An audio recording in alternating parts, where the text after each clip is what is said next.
Bem, pessoal, na última aula eu cheguei a começar a falar sobre o momento angular, então hoje vamos retomar desse ponto. Basicamente, esse é o último tópico que falta, a gente começa a discutir. Na verdade, é o momento angular e conservação do momento angular. E aí, basicamente, acabou. A gente teria, em princípio, toda a teoria necessária para a gente resolver qualquer problema de física, praticamente quase todo problema de física. Só vim aqui só fazer exercício, pegar, vocês podem ficar estudando, tirando dúvida, e aí a gente vem aqui só para fazer isso.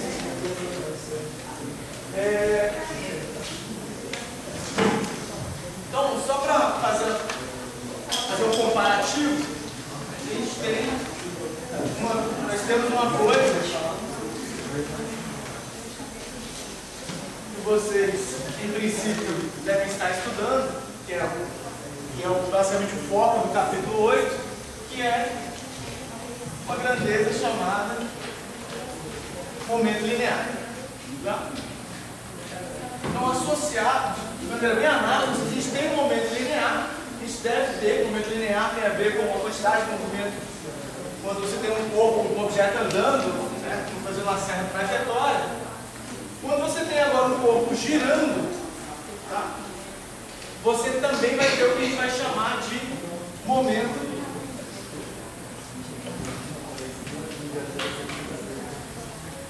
angular. E esse cara, ele é definido em termos desse. Porque se você pensar um corpo andando com uma certa quantidade de movimento, ele vai ter lá uma certa inércia e tal. Agora, se você pega um corpo e põe para girar, uma partícula que compõe esse corpo, pensa isso aqui como um conjunto de partículas.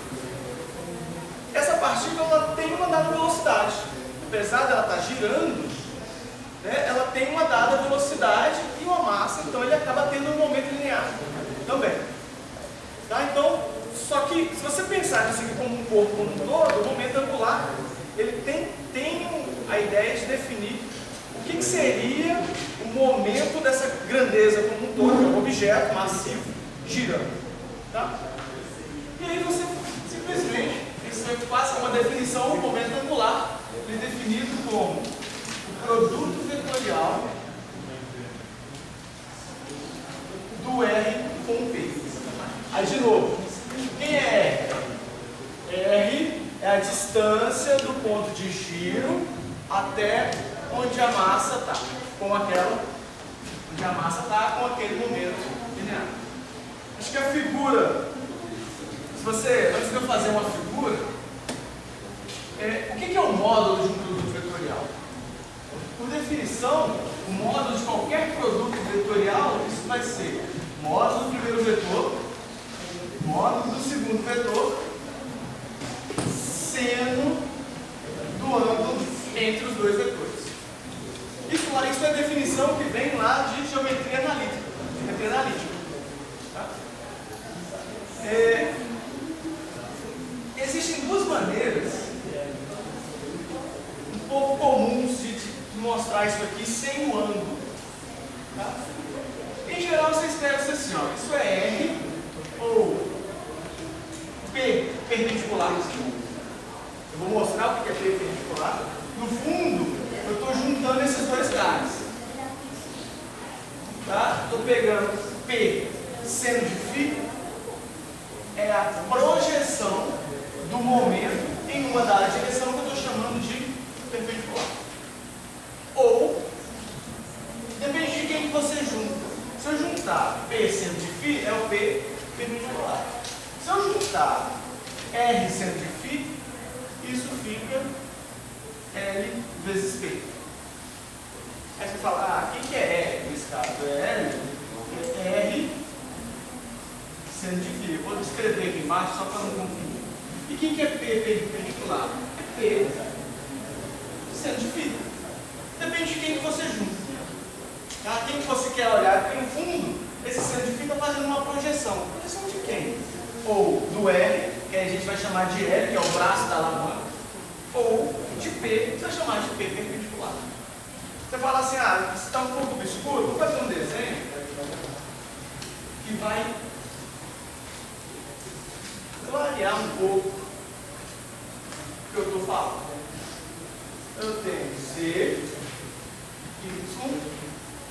x, né? Então x, y dá z. Beleza. Aí eu vou tratar o eixo z como eixo de giro. Eu tenho uma partícula aqui. Isso aqui é o R. Tá? Eu vou falar que essa partícula gira, ela tem um dado momento P para cima, tá? Só para deixar um pouco mais explícito. P é simplesmente a massa dessa partícula dessa velocidade dela.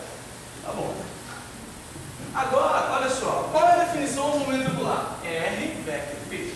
Então, R, produto vetorial com P, dá um momento angular sin do 4. Então, eu vou colocar aqui, ó,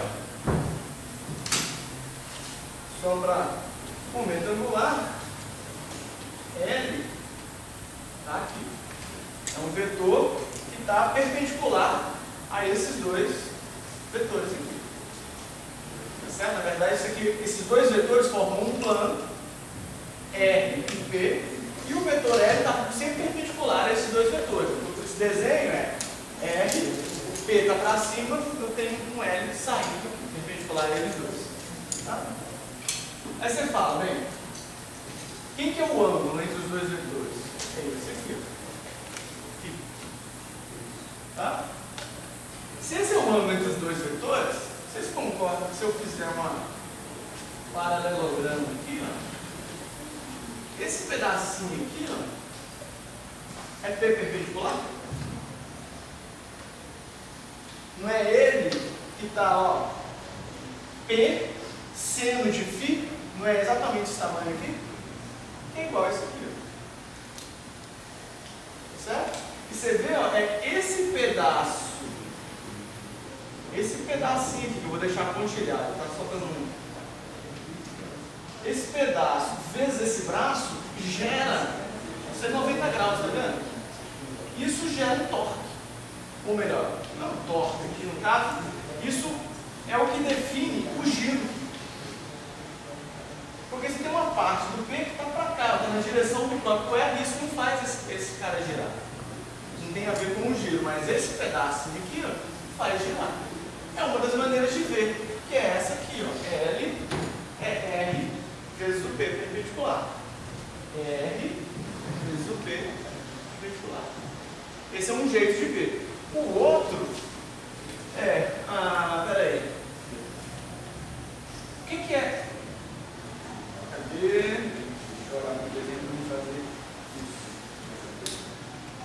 Se eu passar essa linha reta aqui, ó, esse ângulo é alterno... Como é que é? Ângulos alternos internos, não tem isso? Então esse aqui é o ângulo φ. Então, R seno de φ, não é esse aqui? Porque o ângulo φ é esse aqui, né? O seno é sempre o ângulo, o cateto que está na frente do ângulo. Então esse aqui, ó, se esse é o R, que aqui é 90 graus, R seno de φ é esse aqui. Então se você pensar esse braço aqui da alavanca, né? Isso é perpendicular ao P. Ou o P é perpendicular ao R. Depende do que você olha. Conseguiu entender o que eu estou querendo dizer? Você sempre define isso como um produto de R por P. Ou, tá vendo? Ou é R por P perpendicular, ou é L por P. Essa definição vai definir. O que você quer olhar? Você quer olhar em relação ao P? Ao R? Então beleza, você tem que pegar o P perpendicular. Não, mas eu quero olhar em relação ao R. Não, então eu vou pegar em relação ao P. Então eu vou pegar o L perpendicular. Eles sempre tem que fazer 90 graus um ao outro. Tá vendo? O L é perpendicular ao P, ou o P perpendicular ao L. Tá? Sempre tem que tomar cuidado, é isso que você sempre tem que olhar. Eles sempre tem que estar perpendicular. Você definir o L, você calcular o módulo do L. Tá? Bem,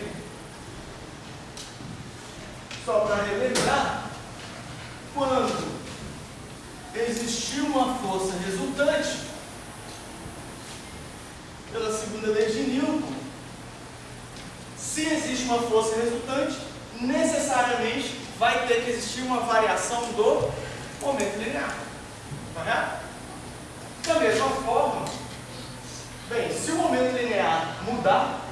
devido à presença de uma força resultante, isso implica que o L também está mudando. Claro, por quê? Se uma força muda o P, então, se mudou o P, está mudando o L. Então, o L também é uma função do tempo. Tá?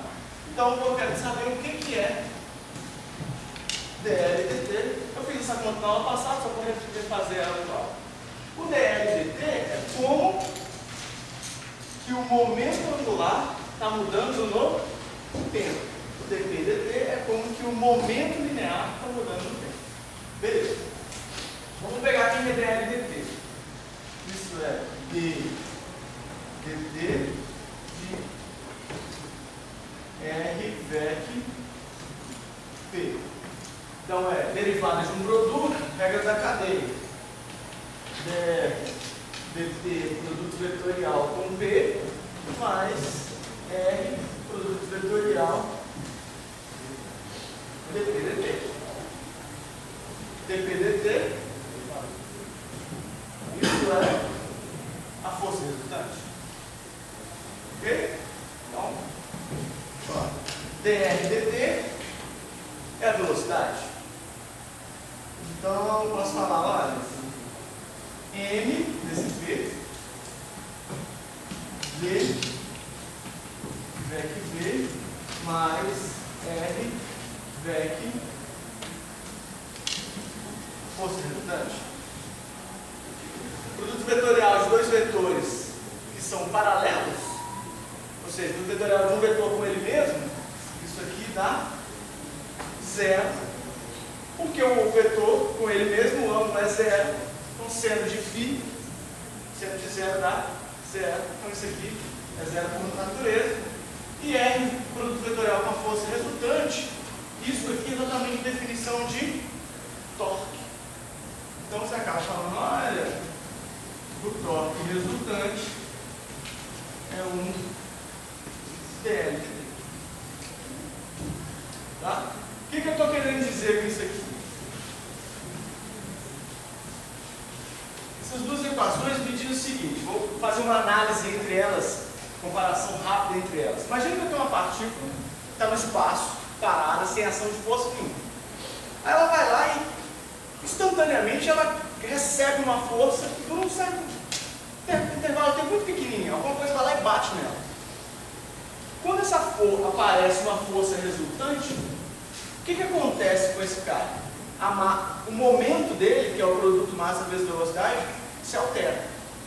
Ele estava parado, sofreu uma força, aí o momento dele se altera porque ele começa a entrar em movimento, começa a andar, certo? Essa equação diz a mesma coisa. Diz que, olha, se um objeto está parado, ou melhor, não está rodando, e alguém vai lá e gera um torque momentâneo, o momento angular dele vai se alterar. E vai fazer o que? Antes ele estava parado, depois ele começa a girar. Ok? Então, nesse caso aqui, vamos pensar, eu tenho uma bolinha, qual que é o V igual a zero? Minha massa ainda. Qual que é o momento linear desse cara, inicialmente? V0 igual a zero. Concorda? Aí vem uma força resultante, atua sobre esse cara durante um intervalo de tempo curto, ela simplesmente a força atuou. Quando essa força atuou, vou botar assim um f de t, a força atuou sobre a massa, depois de um intervalo de tempo delta t, ela passa a ter uma velocidade final que é diferente de zero. Ok? Agora tem a mesma massa, só que agora está andando com o momento P final, por esse momento P é M. Ok? Aqui é o seguinte, eu posso pensar que eu tenho um exemplo bem simples, uma massa M presa numa corda, tá?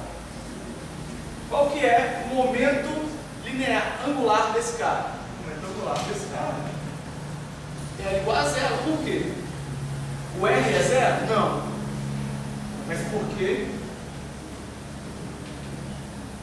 Vou botar assim, V0 é 0. Ok? Aí agora, em algum instante de tempo, aparece uma força externa. Você fala, não, mas não era torque? Sim, mas do jeito que eu botei essa força externa aqui, ó, essa força resultante, ela vai gerar um torque.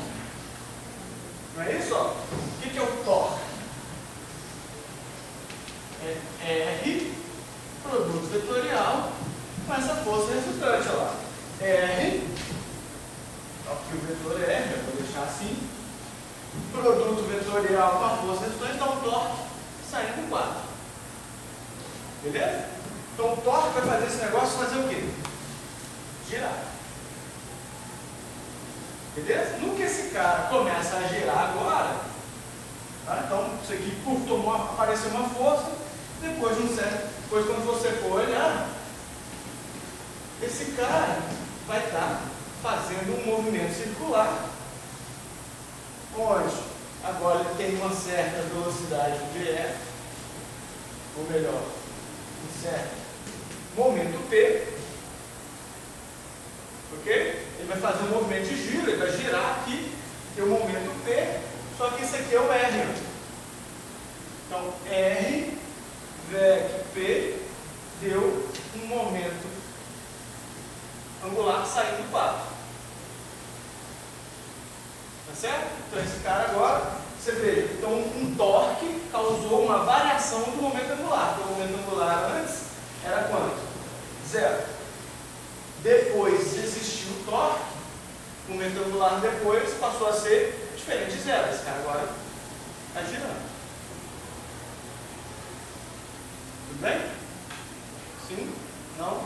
Deu para entender a ideia? Estou querendo fazer essa comparação entre esses dois efeitos. Tá? A força resultante faz o cara mover.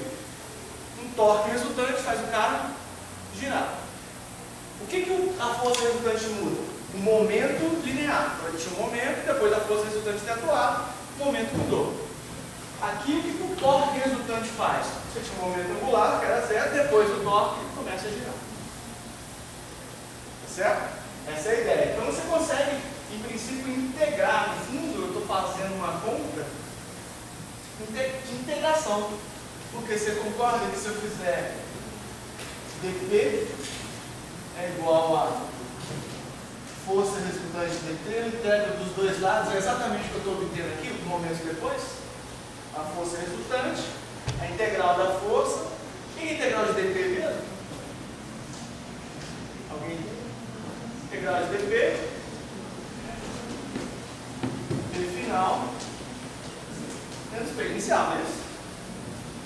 Se eu fizer a mesma coisa aqui, ó, a integral do dl é a integral do torque dt. O que é a integral do dl? L final menos L inicial. Então, se eu souber fazer essa integral, eu acho um momento depois. Se eu souber fazer essa integral, eu acho um momento angular depois. Ok?